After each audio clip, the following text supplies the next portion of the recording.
Raniero Cantalamessa. Dvasios giesmė.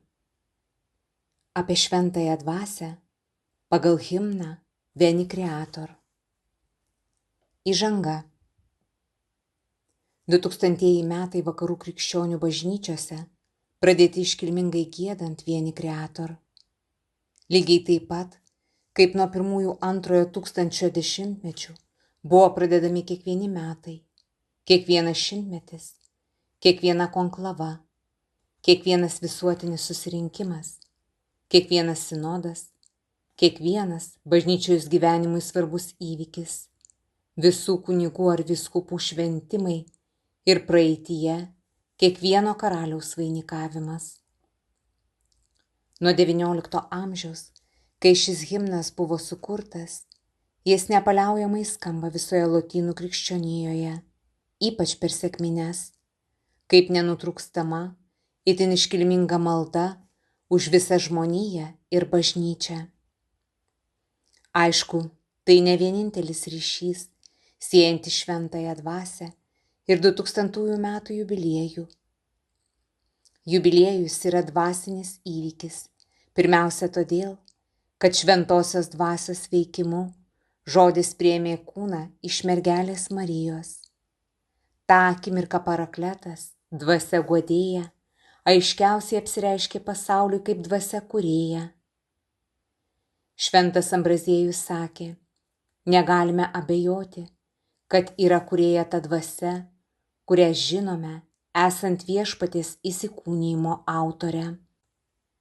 Ji, kartu su tėvu, yra šio istorijos momento pagrindinė veikėja. Tam tikra prasme 2000 metų jubiliejus labiau šventosios dvasios negu Jėzaus šventė. Kaip visi iš šventosios dvasios kilę dalykai, Veni Creator naudojamas nesusidėvėjo, o praturtėjo. Šventasis raštas, pasak Grigaliaus Didžiojo, auga skaitomas, o Veni Creator, kaip ir kiti garbingieji liturgijos tekstai, amžiais giedami auga. Jis prisipildė prieš mus giedojusiųjų kartų tikėjimo, maldingumo, karšto dvasios troškimo. Ir dabar šventųjų bendravimo dėka Dievas jį girdi šitaip, su visa didinga orkestruote, nors jį gieda pats kukliausias tikinčiųjų choras.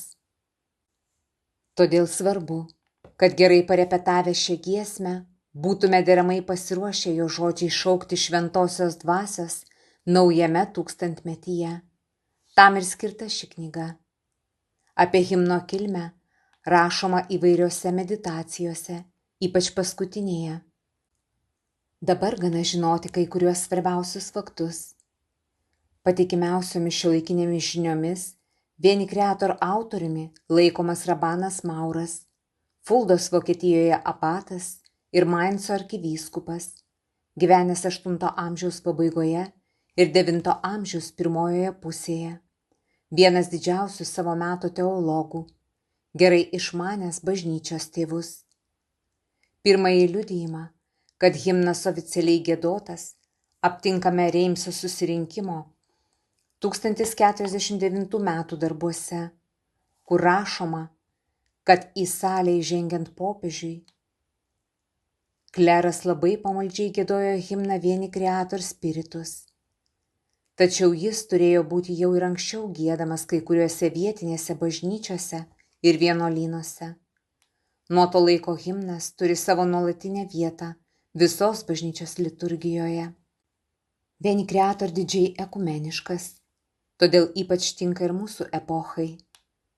Jis yra vienintelis senasis lotyniškas himnas, kurį priėmė visos reformacijos pagimdytos didžiosios bažnyčios.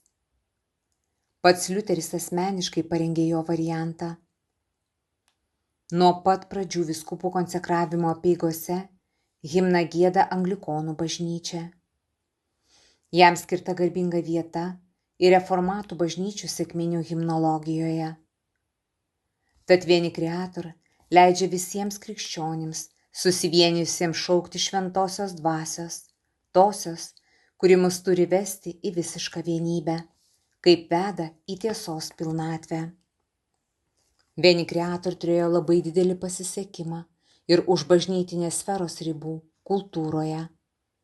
Giotė sukūrė nuostabią vokišką jo versiją, kaip ir poetai bei mistikai Terstegenas ir Angelas Silezietis. Domėjosi juo ir kompozitoriai. Bachas sukūrė muziką pagal Liuterio išverstus himno žodžius. Gustavas Maleris himno tekstą panaudojo savo chorinėme kūrinyje Tūkstančio simfonija, nekalbant apie daugybę kitų, mažiau žinomų autorių. Tačiau lygi šiol nei vienas kūrinys neprilygsta paprastam žavesiui grigališkosios melodijos, kuri atrodo buvusi sukurta kartu su himno žodžiais.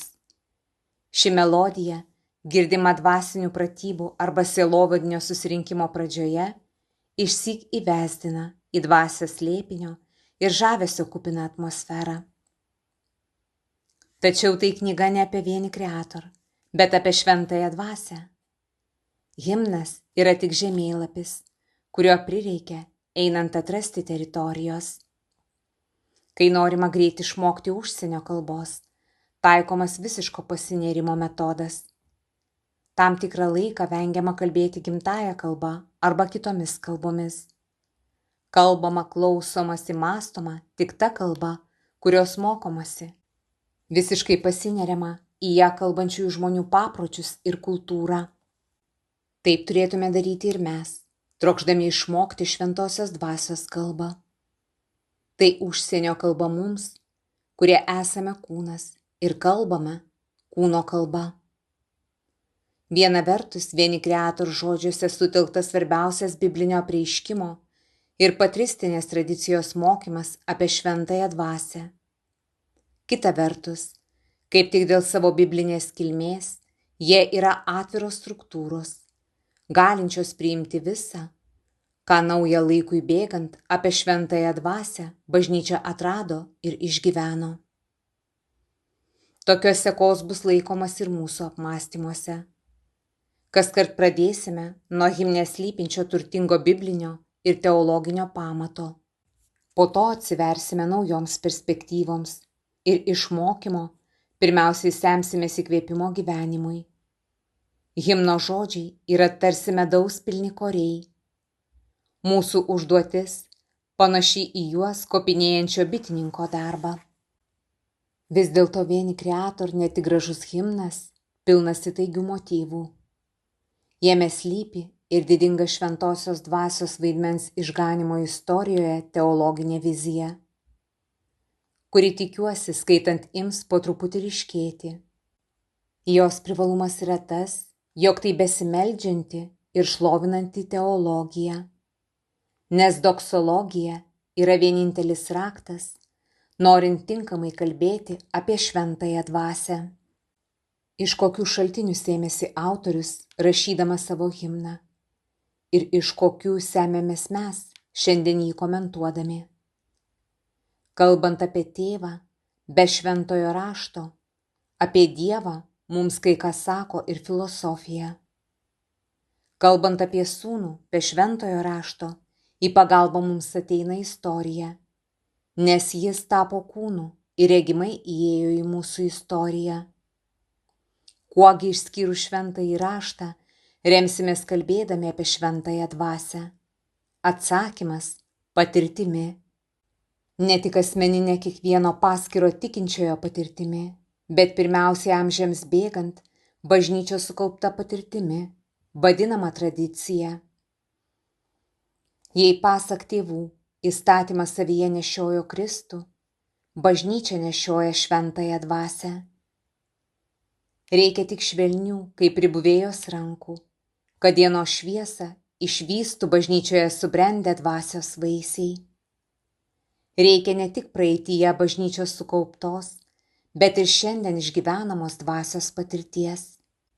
Praėjusiame amžiuje kilus judėjimui, vadinamam didžiausio masto visoje krikščionybės istorijoje dvasios atbudimu, susikūrė nauja, kur kas palankesnė kalbėjimui apie dvasią situaciją, kuri šiuose puslapiuose plačiai nagrinėjama. Norėdami būti ištikimi Vieni Creator ekumeniškumui, stengiamės semtis ne tik iš katalikų, bet ir iš ortodoksiškosios bei protestantiškosios tradicijos. Tad tai bus tarsi tribalsė giesmė. Kalbant apie šventąją dvasią simbolis, paveikslas, giesmė, pranašystė, poezija, galbūt tinka labiau nei sąvokos bei samprotavimai. Todėl skiriame vietos, ypač kiekvieno skyriaus pabaigoje, įvairių krikščioniškų liturgijų tradicijų himnografijai, kurioje minėtos formos dažniausiai taikomos. Dar daugiau vietos skiriame šventųjų liudijimui. Jie, pasak Švento Bazilijaus, yra įsitikinę, kad dvasia yra šventųjų vieta, o šventasis dvasios vieta. Šventasis yra tikriausia vieta, kurioje apsireiškia šventoji dvasia.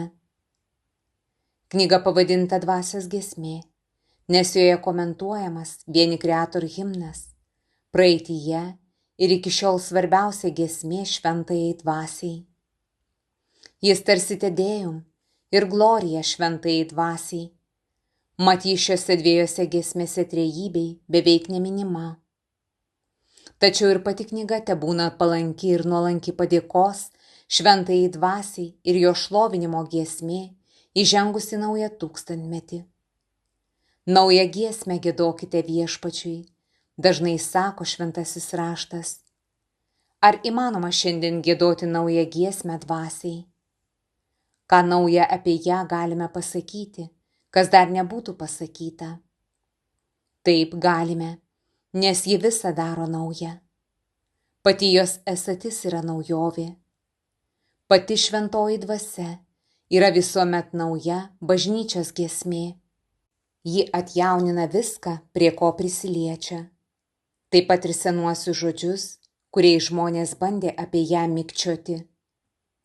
Todėl ir aš kartoju Grigaliaus Nazanciečio žodžius, kuriais jis pradėjo savo giesmę šventosios dvasios garbei.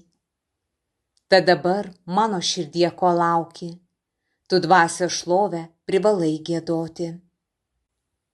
Čia gretimais pateikiami kritinis lotiniškasis himno tekstas ir artimas originalų jo vertimas į lietuvių kalbą.